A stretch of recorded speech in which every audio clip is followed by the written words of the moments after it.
अगर बात करें उत्तर प्रदेश की, तो योगी आदित्यनाथ ने ये भी बोला था कि हम उत्तर प्रदेश को गड्ढा मुक्त बनाएंगे। अगर खेती घाटे पर रहेगी तो देश का आर्थिक विकास नहीं हो सकता है। किसानों के नाम पर अपने परिवार की राजनीति करने का काम कर रहे हैं, उनकी राजनीतिक दुकानें बंद हो जाती हैं। अगर हम युवाओं की बात करते हैं, योगी आदित्यनाथ जी ने भी कहा था जब मेरी सरकार आएगी, लेकिन विपक्ष तो ये भी कहता है कि सारी सरकारी चीज़ें वो बेचते जा रहे हैं। ये पार्टी जब से आई है सरकारी नौकरियों में काफ़ी कमियां भी आई हैं। वन डिस्ट्रिक्ट वन प्रोडक्ट और make in India, made in India, digital India, इन सारे कार्यक्रमों के माध्यम से योगी जी की सरकार ने ऐसे तमाम भ्रष्टाचारियों को जेल भेजने के साथ साथ वहाँ की पवित्रता को बहाल करने का काम किया है।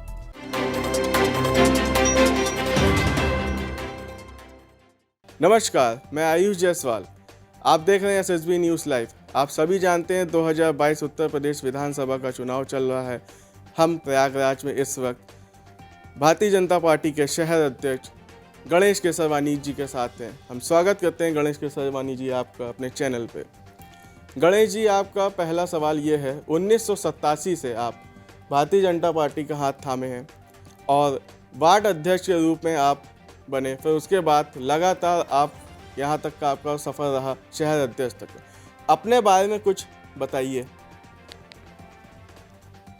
अपने बारे में पहले तो मैं एसएसबी न्यूज़ चैनल को हार्दिक शुभकामनाएं अपनी प्रेषित करता हूं और मैं राष्ट्रीय स्वयं संघ के विचारधारा से प्रेरित होकर के संघ की शाखाओं में गया और इससे देश की जो सनातनी विचारधारा है, हिंदुत्व, उससे प्रभावित होकर के संघ में काम करते करते फिर भारतीय जनता पार्टी में वार्ड अध्यक्ष के रूप में मुझे पहली बार दायित्व प्राप्त होता है और वार्ड अध्यक्ष के रूप में अपनी भूमिका का निर्वहन करते करते फिर मंडल का महामंत्री बना, मंडल का उपाध्यक्ष बना, मंडल का संयोजक बना, फिर महानगर का मंत्री बना, फिर महानगर में उपाध्यक्ष बना, महानगर में महामंत्री बना, फिर प्रदेश कार्य समिति का सदस्य रहा, फिर स्थानीय निकाय प्रकोष्ठ का क्षेत्रीय संयोजक रहा और आज शीर्ष नेतृत्व के आशीर्वाद से आज मैं महानगर भारतीय जनता पार्टी का अध्यक्ष हूँ। इस दरमियान जितने भी चुनाव पड़े उन सभी चुनाव में मेरी प्रभावी भूमिका रही। चुनाव प्रभारी के रूप में, चुनाव संयोजक के रूप में, अनेक, जब हम लोग विपक्ष में थे तो आंदोलन प्रभारी का भी महानगर का दायित्व हमारे ऊपर था। साथ ही 2012 में पार्टी ने निर्देशित किया तो मैंने चुनाव भी लड़ा पार्षद का और आप सबके आशीर्वाद से विजयी भी रहा और निरंतर सामाजिक गतिविधियों में लीन होते हुए जो एक सामाजिक कार्यकर्ता की समाज के हित में जो भूमिका होती है, उस भूमिका के आधार पर अनेक सकारात्मक और रचनात्मक कार्य भी समाज के जो हमारे पारंपरिक त्यौहार हैं उन त्योहारों में भी बहुत ही बढ़ चढ़ करके हिस्सा लेते हुए पार्टी की विचारधारा को पूरे प्रयागराज महानगर के अंदर संप्रेषित करने का एक छोटा सा प्रयास रहा है जी। और मैं समझता हूँ ये जो ये लगभग 30 वर्षों का सामाजिक और राजनीतिक जो कालखंड रहा है, मैं अपने कार्य से संतुष्ट हूँ कि संगठन ने जो भी मुझे दायित्व दिया उसे पूरी निष्ठा और ईमानदारी के साथ मैंने वहन किया। कोविड के बाद आप जनता के बीच जा रहे हैं और क्या लगता है जनता आपके साथ है? अब कोविड की जहाँ तक बात करेंगे तो पहले तो मैं देश के यशस्वी प्रधानमंत्री जी का अभिनंदन करना चाहूँगा कि अनेक जो वैश्विक महामारियाँ रही हैं उन वैश्विक महामारियों का टीका भारत के अंदर लगभग 15 साल 20 साल के बाद आया। जब सारी दुनिया वैक्सीनेट हो जाती थी तब जाकर के भारत के अंदर टीका आता था और इस दौर दरमियान अनेक लोग हताहत होते थे, अनेक परिवार उजड़ जाते थे। लेकिन हिंदुस्तान के इतिहास में पहली बार हुआ है कि हम दुनिया के साथ कदम से कदम मिला करके चल रहे हैं। और लेकिन लोग कहते हैं और विपक्ष भी ये कहता है सरकार कोविड को लेकर फेल रही। मैं वही बता रहा हूँ आपको, विपक्ष का तो काम ही है नकारात्मक प्रचार करना, लेकिन जो वास्तविकता है, और स्वयं आप मूल्यांकन करिएगा, आपके चैनल के माध्यम से जो लोग देख रहे हैं सुन रहे हैं वह भी मूल्यांकन करेंगे। हैजा आया, टिटनेस आया, हेपेटाइटिस ए आया, बी आया, अनेक प्रकार की जो महामारियां आई, उसका टीका 15 साल 20 साल बाद हिंदुस्तान के अंदर आया। लेकिन कोविड का टीका जब कोविड दुनिया के अंदर आया तो भारत इससे पूरी तरीके से अनभिज्ञ था। भारत के लोगों को पीपी किट क्या होता है मालूम नहीं था, हैंड सैनिटाइज़र क्या होता है गांव के लोगों के, शहर के अधिकांश लोगों को मालूम नहीं था। कोरोना का प्रभाव क्या है, इसका रोकथाम कैसे होगा, इससे भी पूरी दुनिया अनभिज्ञ थी। इस अनभिज्ञता के बाद भी भारत के यशस्वी प्रधानमंत्री जी न केवल कोरोना को रोकने का प्रयास किया, अपितु टीका अपने देश के वैज्ञानिकों का आह्वान किया, और देश के वैज्ञानिकों ने माननीय प्रधानमंत्री जी के आह्वान और संसाधन के साथ जुट करके और देश को स्वदेशी टीका देने का काम किया। आज भारत की जो विश्व का एक प्रकार से सर्वाधिक आबादी वाला देश है, पूरी आबादी टीकाकृत हो गई है। यहाँ तक कि छोटे बच्चों को भी टीका लगने का अभियान प्रारंभ है। ये देश की जनता इस बात को महसूस कर रही है कि अगर भारतीय जनता पार्टी की सरकार देश के अंदर न होती और नरेंद्र मोदी जैसा व्यक्तित्व वाला प्रधानमंत्री न होता तो आज लाशों का एक पहाड़ हिंदुस्तान के अंदर दिखाई पड़ता। 1821 में जो महामारी आई थी उससे 5 करोड़ लोग भारत के हताहत हुए थे। लेकिन आज जो दुनिया के बहुत बड़े सुपर पावर देश हैं, वहाँ का मृत्यु दर क्या है और भारत का क्या है। हम जो चीज़ें आयात करते थे उन चीज़ों को हम निर्यात करने का काम कर रहे हैं। इस संकट के दौर में भी ऐसा उत्तम उदाहरण भारत के किसी प्रधानमंत्री के पास नहीं है। इस बात को जनता महसूस कर रही है और इसीलिए आज पूरे देश के अंदर मोदी जी का एक प्रभाव है। आम जनमानस उन्हें अपने नेता के रूप में स्वीकार कर चुका है। विरोधियों के पास नकारात्मक प्रचार के अलावा और कुछ भी नहीं है। किसान आंदोलन की अगर बात करें, क्या वो आपके विजयी रथ को भी रोक सकता है कहीं ना कहीं? देखिए, हमारी सरकार ने और देश के यशस्वी प्रधानमंत्री जी ने जब देश की सबसे बड़ी पंचायत में कार्यभार संभाला तो संसद की सीढ़ियों पर चढ़ने से पहले साष्टांग दंडवत किया कि वो लोकतंत्र का मंदिर है। उस लोकतंत्र के मंदिर में ये जो हमारे सदस्य हैं वो सब पुजारी के रूप में हैं। हमारे प्रधानमंत्री जी ने उस लोकतंत्र के मंदिर के प्रति आस्था व्यक्त करते हुए उसको साष्टांग दंडवत करने के साथ ही संकल्प लिया कि हम देश के गरीबों के, किसानों को, मजदूरों को, बेरोजगारों को, ऐसे समाज का वह वर्ग जो शोषित है, जो पीड़ित है, जो वंचित है, जो लाचार है, जो अपाहिज है, ऐसे सभी वर्गों का उत्थान और विकास हमारी पहली प्राथमिकता होगी। और इसीलिए उन्होंने संकल्प लिया कि हम देश के किसानों की आमदनी को दोगुना करेंगे, क्योंकि देश की 70% आबादी गांव में रहती है, खेती पर निर्भर करती है। अगर खेती घाटे पर रहेगी तो देश का आर्थिक विकास नहीं हो सकता है। और इसलिए देश के यशस्वी प्रधानमंत्री जी अनेक उपक्रमों के माध्यम से, अपनी नीतियों के माध्यम से देश के किसानों की आय को दोगुनी करने का प्रयास किया और वह निरंतर प्रारंभ रहा। किसान कानून भी ठीक किसानों के हित में ही था, लेकिन किसानों की जो आर्थिक लाभ है अगर ये हो जाता तो जो किसानों के नाम पर अपने परिवार की राजनीति करने का काम कर रहे हैं उनकी राजनीति की दुकानें बंद हो जाती। तो उन्होंने समाज के अंदर और किसानों के अंदर एक भ्रम पैदा करने का काम किया। और जो कुछ विरोधी जैसे कांग्रेसी, कम्युनिस्ट, अन्य जो विरोधी राजनीतिक दल हैं, इन लोगों ने जो दुष्प्रचार किया उसमें कुछ हमारे किसान भाई बहन भी आए। और उसी के कारण, चूँकि हम तो जनता के सेवक हैं, माननीय प्रधानमंत्री जी ने कहा कि मैं तो प्रधानमंत्री नहीं हूँ, मैं प्रधान सेवक हूँ और जनता की आवाज़ ही मेरी आवाज़ है। तो जब उनको लगा कि नहीं, किसान के इस चीज़ को हम ठीक ढंग से समझा नहीं पाए हैं, तो उन्होंने इसको बैक किया। लेकिन आज देश के अनेक भागों से, देश के अनेक किसान संगठनों से ये मांग उठ रही है कि जो 3 कृषि कानून बने थे उसे पुनः लागू किया जाए जो इस बात का द्योतक है कि माननीय प्रधानमंत्री जी की नीतियाँ किसानों के हित में है। और उत्तर प्रदेश का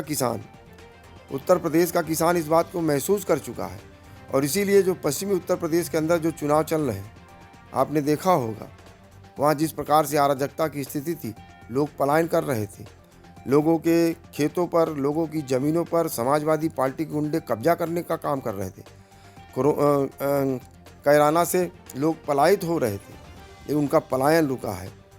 आज जो सपा के गुंडे और माफिया किसानों की ज़मीनों पर कब्जा करने का काम कर रहे थे, वो जेल जाने का काम हो रहा। तो लोगों को लग रहा है कि हमें सुरक्षा, हमें शांति, हमारा विकास कहीं हो सकता है तो सिर्फ और सिर्फ भारतीय जनता पार्टी के अंदर हो सकता है। और इसीलिए देश के किसान, प्रदेश के किसान सब भारतीय जनता पार्टी के साथ हैं। अगर हम युवाओं की बात करते हैं, योगी आदित्यनाथ जी ने भी कहा था जब मेरी सरकार आएगी नौकरियां निकलेंगी और युवाओं को काफ़ी सहायता मिलेगी, उसके बारे में क्या कहेंगे? देखिए, आज़ाद भारत की ये पहली ऐसी सरकार है, एक कल्याण सिंह जी की सरकार थी, जिस समय देश के नौजवानों के साथ, जो देश की मेधा थी, उसके साथ न्याय हुआ था। और उसके बाद ये योगी जी की सरकार में हो रहा है। आप सपा बसपा का दौर देखें, जिस समय जो भी उत्तर प्रदेश के भविष्य को गढ़ने वाले जो केंद्र थे, वो चाहे लोक सेवा आयोग हो, चाहे माध्यमिक चयन बोर्ड हो, ऐसे जितने भी मेधावी छात्रों के भविष्य को गढ़ने के जो केंद्र थे, उन पर भ्रष्टाचार का क्या प्रभाव था। लोक सेवा आयोग के जो अध्यक्ष थे, समाजवादी पार्टी के एजेंट अनिल यादव ने जिस प्रकार से भ्रष्टाचार किया था, लोगों की इन संस्थाओं पर से विश्वास समाप्त हो गया था। आज हम गर्व के साथ इस बात को कह सकते हैं कि योगी जी की सरकार ने ऐसे तमाम भ्रष्टाचारियों को जेल भेजने के साथ साथ वहाँ की पवित्रता को बहाल करने का काम किया है। और इसीलिए 5 लाख नौजवानों को जो सरकारी नौकरियाँ मिली हैं, वो पारदर्शिता के आधार पर, ईमानदारी के आधार पर और उनकी योग्यता के आधार पर मिली है। कहीं एक पैसा किसी को घूस देना नहीं पड़ा है। और पूरे उत्तर प्रदेश के अंदर बहुत सारे लोग अनेक प्रांतों में जाकर के प्रवासी के रूप में मजदूरी करने का काम करते थे। यानी उत्तर प्रदेश की जो ताकत थी, जो पौरुष था, उसको इन सरकारों ने एक नौकर बनाने का काम किया था। उत्तर प्रदेश के किसी भी नौजवान से पूछो तो उसकी पहली प्राथमिकता होती है कि मुझे नौकरी मिल जाए। नौकरी देने की जो मानसिकता है वो नहीं बन पाई थी। लेकिन विपक्ष तो ये भी कहता है कि सारी सरकारी चीज़ें वो बेचते जा रहे हैं। ये पार्टी जब से आई है, सरकारी नौकरियों में काफ़ी कमियां भी आई हैं। हमारी जो उत्तर प्रदेश के जो नौजवानों की जो मानसिकता इन सपा बसपा और कांग्रेस के कुशासन के कारण नौकरी प्राप्त करने की बन गई थी, वहीं पर भारतीय जनता पार्टी की सरकार में, भारतीय जनता पार्टी की सरकार की नीतियों के कारण आज उत्तर प्रदेश का नौजवान नौकरी देने की हैसियत में अनेक प्रकार के बुनियादी सेक्टर में जो इंफ्रास्ट्रक्चर के जो क्षेत्र हैं, उनमें आज नए नए युवा, नए नए उद्यमी बन करके अनेक नौजवानों को रोजगार देने का काम कर रहे हैं। यह परिवर्तन इस 5 साल के अंदर आया। अभी किसी से भी पूछो, भाई नौकरी कहाँ कर रहे हो, कोई कहेगा दिल्ली में कर रहे हैं, कोई कहेगा मद्रास में कर रहे हैं, कोई कहेगा कि मैं बम्बई में जा रहा हूँ, कोई कहेगा मैं बंगाल जा रहा हूँ, कलकत्ता जा रहा हूँ। लेकिन कोई से ये पूछा जाए दूसरे प्रांतों में जाकर के कि आप उत्तर प्रदेश में नौकरी करने जाएंगे, तो लोग कहते थे कि उत्तर प्रदेश में है क्या। लेकिन आज आप बेंगलोर में जाइए, वहाँ भी आपको मिल जाएंगे कि हमारे परिवार का एक लड़का उत्तर प्रदेश के अंदर नौकरी कर रहा है। आप बम्बई में जाइएगा, वहाँ भी एक परिवार आपको मिल जाएगा कि आज उत्तर प्रदेश के फला ज़िले में हमारा लड़का नौकरी कर रहा। तो इस प्रकार का बदलाव हुआ है। आज उत्तर प्रदेश का नौजवान नौकरी करने के साथ साथ उसकी क्षमताओं का विकास करते हुए प्रदेश की सरकार ने अनेक संसाधन उपलब्ध कराते हुए 1 डिस्ट्रिक्ट 1 प्रोडक्ट और make in India, made in India, digital India, इन सारे कार्यक्रमों के माध्यम से आज उत्तर प्रदेश के नौजवानों का सशक्तिकरण हो रहा है और नौकरी के साथ साथ वो नौकरी देने का भी काम कर रहा है। कई करोड़ों लोगों को रोजगार मिला है। विपक्ष के पास तो मैंने पहले भी कहा कि नकारात्मक प्रचार के अलावा कुछ भी नहीं। अगर बात करें उत्तर प्रदेश की, तो योगी आदित्यनाथ ने यह भी बोला था कि हम उत्तर प्रदेश को गड्ढा मुक्त बनाएंगे, उसके बारे में बताइए। आप प्रयागराज में हैं और प्रयागराज की सड़कों का हाल सपा बसपा शासन में क्या था और आज क्या है। आप तुलना कर लीजिए ईमानदारी से, किसी भी समाज के किसी भी व्यक्ति से आप पूछेंगे हम तो। पूरे उत्तर प्रदेश की बात मैं प्रयागराज से ही शुरू कर रहा हूँ। प्रयागराज में परिवर्तन हुआ है, इस बात को आप महसूस करते हैं? लेकिन गड्ढे आज भी हैं, परिवर्तन होता है, वो हर सरकार जब आती है परिवर्तन करती है, लेकिन गड्ढा मुक्त की बात मैं कर रहा हूँ। मैं कह रहा हूँ कि देखिए, विकास एक सतत चलने वाली प्रक्रिया है। जो आज बना है 10 साल बाद बिगड़ेगा। तो नए नए सड़कों का जो जाल आज पूरे उत्तर प्रदेश के अंदर जो बिछा है, चाहे गंगा एक्सप्रेसवे हो, बुंदेलखंड एक्सप्रेसवे हो, आप बनारस जाइए 4 घंटे लगते थे, आज हम 1.5 घंटे में बनारस चल रहे हैं। एक गड्ढा कहीं नहीं दिखाई पड़ रहा। पूरे उत्तर प्रदेश में गड्ढा मुक्त सड़कें हैं। और जो लोग कह रहे हैं कि गड्ढा युक्त सड़कें हैं, उनकी आंखों में पट्टी पड़ा है, तो उनको हम उनकी पट्टी वो स्वयं हटाएं तो ज़्यादा अच्छा रहेगा। अगर आप यहाँ से विजयी बनाते हैं उत्तर प्रदेश सरकार को, तो आप प्रयागराज के लिए क्या करना चाहेंगे? सबसे पहले आप अध्यक्ष के तौर पे बताइए। देखिए, प्रयागराज की जनता की जो आकांक्षाएं हैं, उन आकांक्षाओं को हम सब लोग निरंतर पूर्ण करने का काम कर रहे हैं। प्रयागराज एक सामाजिक रूप से, आर्थिक रूप से, राजनीतिक रूप से, न्यायिक रूप से, शैक्षिक रूप से एक मजबूत शहर है और एक प्राचीन शहर है। इसकी गरिमा को पूरे विश्व के अंदर व्याप्त करने का एक अभियान भारतीय जनता पार्टी की सरकार ने किया है। पिछला जो दिव्य और भव्य कुंभ हुआ 2019 में, उसको पूरी दुनिया ने देखा है, सबने सराहा है। तो प्रयागराज की गरिमा को पूरे विश्व के अंदर आच्छादित करने का एक संकल्प भारतीय जनता पार्टी के पास है। और प्रयागराज एक सामाजिक परिवर्तन का केंद्र भी रहा है। और वर्तमान में भी माननीय प्रधानमंत्री जी ने यही इसी दिव्य और भव्य कुंभ में सफाई कर्मचारियों का पांव पखार करके सामाजिक समरसता की स्थापना की नींव रखने का काम किया था, जबकि दूसरे विपक्षी दल समाज का विभाजन करने का काम कर रहे हैं और भारतीय जनता पार्टी समाज को जोड़ने का काम कर रही है। लेकिन कहीं ना कहीं ये भी विपक्ष आप पे इल्ज़ाम ये लगाता है कि ये राजनीति सिर्फ और सिर्फ जातिवाद की है, राम मंदिर की है, सिर्फ मंदिर ही इनका विकास है और कोई युवाओं के लिए इनके लिए नौकरी नहीं है, सड़क बनाने के लिए इनके पास समय नहीं है, सिर्फ और सिर्फ मंदिर, मस्जिद और धर्म के ऊपर ये बात करती है। देखिए, विकास कई प्रकार के होते हैं। अगर आर्थिक विकास, बुनियादी विकास, आध्यात्मिक विकास और उसमें धर्म का समावेश नहीं रहेगा तो सारी चीज़ें भटक जाएंगी, गड्ढ-बड्ढ हो जाएगी। तो जो लोग विकास की बात करते हैं, उनको समझना इस बात को समझना चाहिए कि बुनियादी सेक्टर में व्यापक विकास हुआ है। सड़कों को लेकर के, नहरों को लेकर के, बिजली को लेकर के 24 घंटे बिजली आज मिल रही है पूरे उत्तर प्रदेश के अंदर। पहले क्या था, सिर्फ सफाई के अंदर बिजली मिलती थी। पूरे उत्तर प्रदेश के अंदर 12-12 घंटे बिजली महानगरों में भी गायब रहती थी। 5-6 घंटे बिजली मुश्किल से मिलती थी।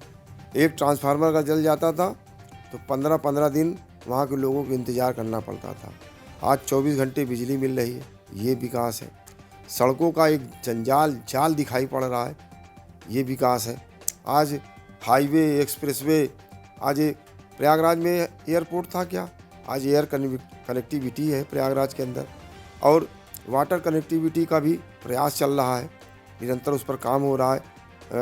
कलकत्ता से प्रयागराज तक नावें चलने की योजना है, उस पर भी काम आगे बढ़ रहा है। तो चाहे एयर कनेक्टिविटी हो, चाहे रोड कनेक्टिविटी हो, चाहे वाटर कनेक्टिविटी हो, इन सारे क्षेत्रों में व्यापक विकास हुआ है।